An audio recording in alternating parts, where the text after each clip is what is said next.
Hi అండి. నేను ఈరోజు పన్నీర్ కర్రీ వండుతున్నాను రెస్టారెంట్ స్టైల్లో. మీరు కూడా ఎప్పుడన్నా ఒకసారి ఇలా ట్రై చేయాలంటే ట్రై చేయండి. చాలా బాగుంటుంది. చపాతీల్లోకి కానీ పలవాలోకి కానీ. పలవాలోకి అయితే ఒక మెతుకు కూడా వదలకుండా తినేస్తారు, అలా ఉంటుంది. మీరు కూడా ఎప్పుడన్నా ట్రై చేయకపోతే ఒకసారి ఇలా ట్రై చేయండి, చాలా బాగుంటుంది.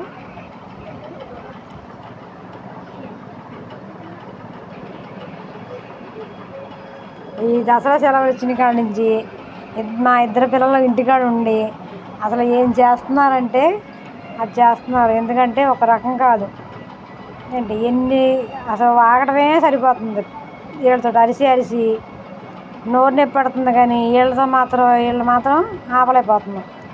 ఏదన్నా అంటే ఇంకా పైగా ఈ 10 రోజులేగా తర్వాత మేము ఎక్కడ ఉంటాం, స్కూల్కి వెళ్ళిపోతాంగా అంటున్నారు.